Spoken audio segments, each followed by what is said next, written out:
Hey there Nocturnes! Welcome back to English Me dito sa Nocturnal Sage, a guide for those left in the dark. Ako nga pala ulit, si Kuya N, ang inyong class president. Noong nakaraang meeting with Sir Jeremy, diniscuss niya ang definition of oral communication. Pwede ito maging private, pwede din ito maging public, at higit sa lahat, natutunan natin na isa din active process ang pakikinig. Kasi pag nakikinig ka, napapagod ka malamang dahil busy ka sa pag-i-interpret at paggagawa ng meaning nung pinapakinggan mo. So hindi lang po speaking yung active role dito, pati na rin ang listening na baka mas bigyan pang lalong emphasis ng ating teacher kasi ang listening ay isang skill na madalas hindi gaano nabibigyan ng halaga. Mas binibigyan pa ng time pag-aralan yung pagsasalita at hindi masyado yung pakikinig. At malalaman natin kung ano yung pagkakaiba ng pakikinig sa simpleng pandidinig. Ngayong gabi naman, pag-aaralan natin ang isang emosyong nararanasan. Isang emosyong hindi naman sinasabi natin na nakakahadlang, pero kapag nagamit natin yon ng wasto, pwedeng maging kalakasan din natin. So, pag-uusapan naman natin with Sir Jeremy ang number 1 na emosyong nararanasan bago tayo magsalita sa harapan ng maraming tao, at yun ang fear of speaking or stage fright. So samahan nyo na ako sa ating klase ngayon para investigahan natin kung paano natin to lalagpasan, itong fear na to.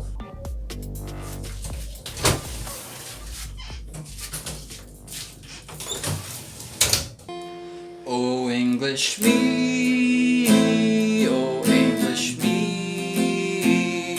gusto kong matuto ng Ingles pero hindi alam kung paano. Good evening class, welcome back to another session on oral communication. This time we'll be talking about speaking and the accompanying emotion that makes us want to throw up. For some, that's their analogy, because we just can't take many people looking at us at the same time. Before we dig into it, let's continue from where we started.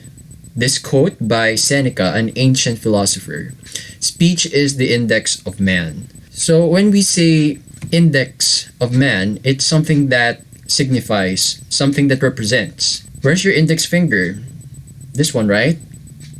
What do you use it for? You use it to point at certain things or places, and sometimes, though it's rude, people. And why do we use it that way? It's because it helps us make other people understand what we're referring to.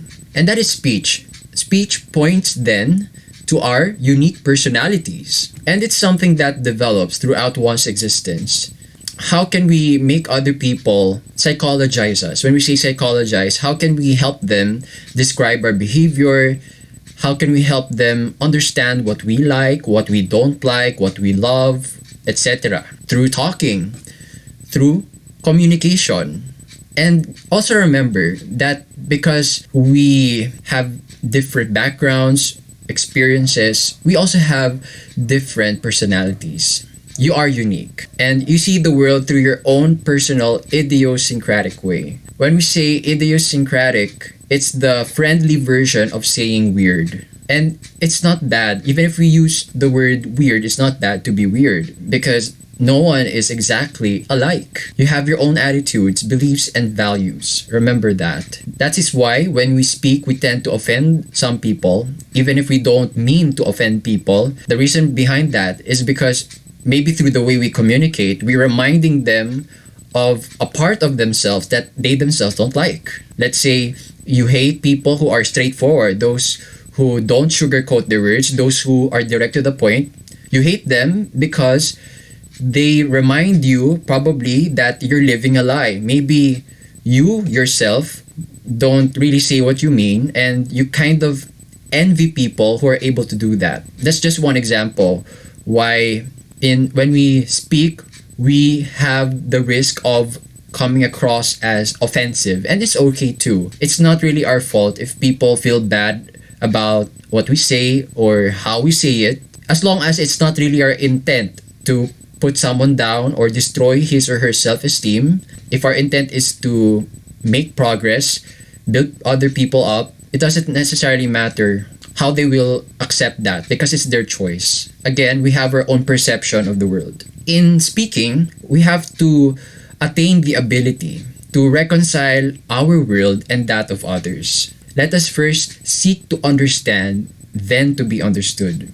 Let's understand first before we expect others to do the same. When we say reconcile our worlds with each other's, it just means to find the connection between your perspective. Yes, we may have different perspectives, but it's not enough. No, it's not enough that we stop there. We have to aim to dovetail what we think to that of our fellow communicator, our fellow human being. That is what communication is about. Remember, the goal is to understand. And one way of doing so is to find the common ground between your world and that of the other person's. And when you share your attitudes, your beliefs, your values, you are also trying to influence others. That is why, if you notice, the speakers, the teachers probably in your lives whom you consider the most influential, the reason why you consider them such is because of the way they communicate. Everything about a person, or maybe not everything, but most of what we think about a certain person comes from how they communicate, how we accept their message. That is the power of speaking. We are able to move other people, make them do what we want them to do, or make them at least think what we want them to think or feel what they want to feel through the way we speak. Now, this phenomenon of reconciling our world and that of others is called isomorphism. It is getting the message coordinated between the speaker and the listener. It's going to be dangerous if the speaker's intentions, your intention as a speaker, doesn't match the interpretation of your listener. That is where misunderstanding begins, actually. Skilled speakers or communicators are able to bridge that gap. They're able to align their intentions with that of their listeners' perceptions. So that is the one of the core skills. No, in fact, that is the most essential skill that you have to learn when communicating with others. It's not only about speaking. Also have to use this, okay? These ears of ours. And notice we have more ears than our mouths. So what does that mean? Tell me to the comment section below. Why do you think we have two ears and one mouth only? Now, in communication, what is exchanged is not the physical or material, not the sound waves.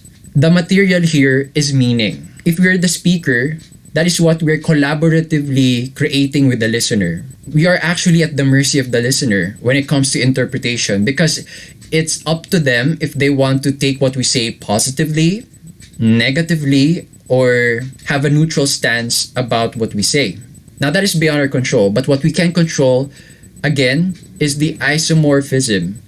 How can we adjust our way of speaking to match our intent, to make sure that our listeners will understand us the way we want them to? That is the challenge in speaking. Furthermore, speech is our professional equipment. It is used in many fields, no matter where you want to end up. Technology, engineering, arts, or even business, you have to communicate with people. Even if you tell yourself that you will not take a job that requires public speaking, you still have to communicate with clients one-on-one. In order to make money, you need money to live. And also, if you want to get promoted, you need to develop your communication skills. So that is one reason to be motivated in this class.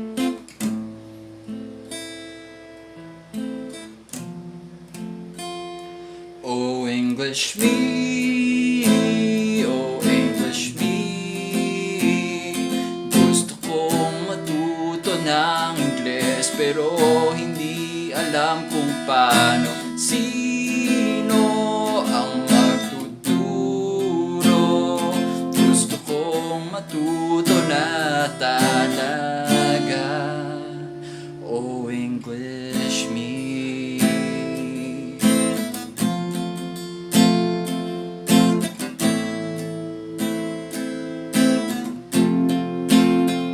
Dulas!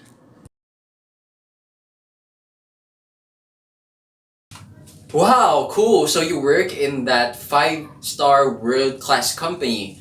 Um, how much do you earn there? Ano ang sasabihin mo?